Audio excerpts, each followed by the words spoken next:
I want to bring in Nationals leader David Littleproud, who was just listening to a bit of that.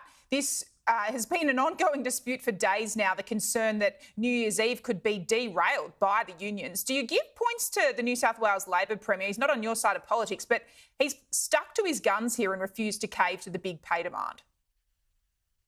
Well, he had to, because the federal Labor Party were nowhere to be seen. And the reality is what's happened since the election of Anthony Albanese. The unions are running the show in this country.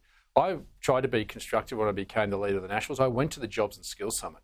But what was most galling there was the unions beating the table, reminding Anthony Albanese that they owe him, and then they're now going to run the show. And that's what's happened in this country.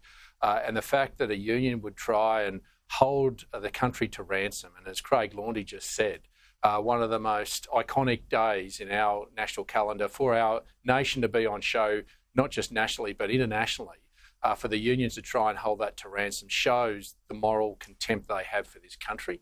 And just thinking about, if they're the workers' friends, what about all those workers that could have lost their jobs and lost those hours of work at the penalty rates they get because one union forgot about the rest of the workers that were going to be lost in all this? It's not about big business. It's about making sure our country runs and runs properly. And the unions have got too much power under Anthony Albanese, and that's the consequence. So Chris Minns, good on him. He's the only one that's shown some courage in this. Anthony Albanese and Tony Burke are already tucking into their Christmas ham while New South Wales was falling apart. I wanted to ask you about our top story, this concerning development that an Australian man seems to have been captured by Russia fighting in Ukraine. There's talk about, potential of what's being framed as a prisoner swap, although I'd point out the man who wants to be swapped in the Russian consulate isn't actually technically a prisoner.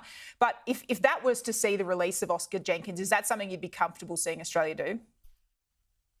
Yeah, and look, this is a difficult situation for the government that they've been put in.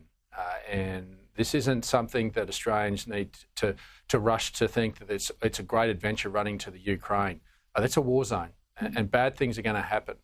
The Russians are not our friends, and they won't treat you as a friend, and the Australian government just can't waltz in and get you out. I've had first-hand experience of that. A couple of years ago, I lost one of my constituents, a young man who was over there as a medic, and he was killed. And I saw firsthand when I handed his ashes back to his mother on her front steps, the absolute hurt in her eyes of losing a son. And I just say to Australians, stay away from this place. This is a danger zone. Australians are helping, and we're helping in a way that is getting the Ukraine government the resources they need. But we need to understand there's not a lot to negotiate with. And this gentleman that's held up in the Russian embassy isn't a prisoner. He's there on his own volition because he's running away from charges from our law. Now, I think the government needs to be given the space to work through this and to work through this constructively. And if there are options available, then obviously with the appropriate briefings, I think the coalition stands ready to support them in whatever endeavours they can do. But just appreciate this is a difficult situation that the Australian government's been put in, and that Australians should understand there is no magic wands for any government to be able to negotiate with Russia, so stay away. Yeah, very difficult diplomatic effort, and I think everyone would like to see a good outcome here for Oscar and his family. Yeah. Well, if we make the hard pivot now to Christmas, I know there's a lot of family disputes often going at this time of the year, but the Nats seemed to get in a bit early. Keith Pitt, when he announced he was quitting at the end of last week, he took a pretty big whack at you, I thought. He says, David, you've been too obedient to the demands of the Liberals. Have you been?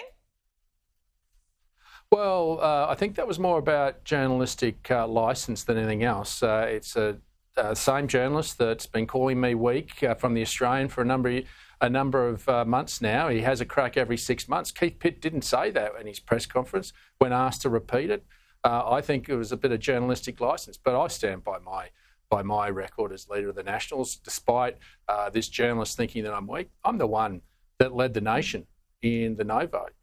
When there was only 30% of Australians that supported the no, I led a party that came out before everybody else, 6 months before the Liberal Party. We helped the Liberal Party get to that position.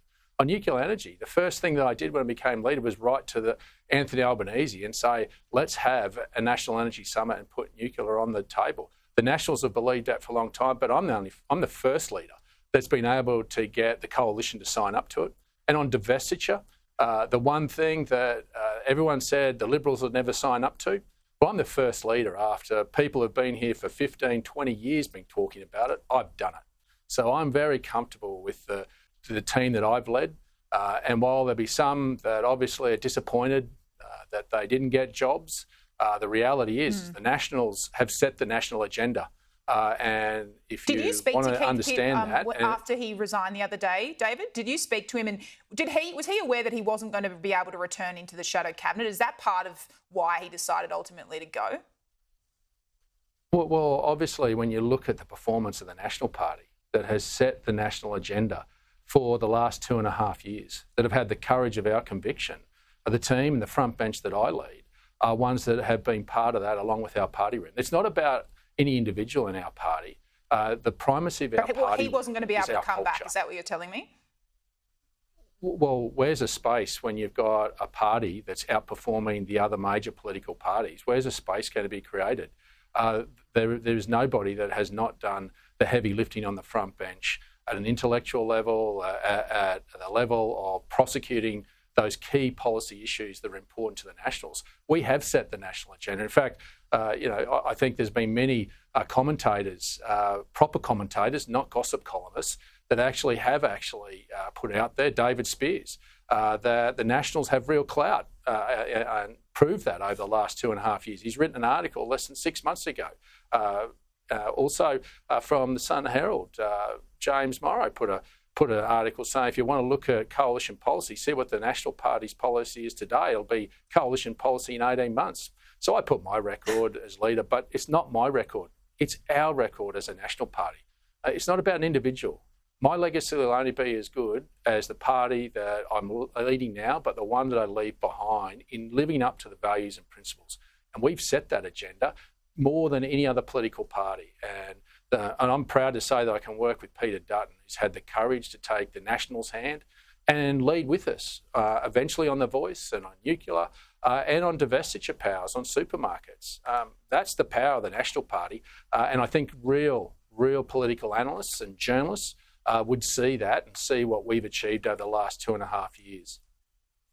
Yeah, David Littleproud, thank you so much for coming on today. Merry Christmas. You're always very generous with your time here on Sky News. I appreciate it. Thanks for that. Merry Christmas. Have a great one.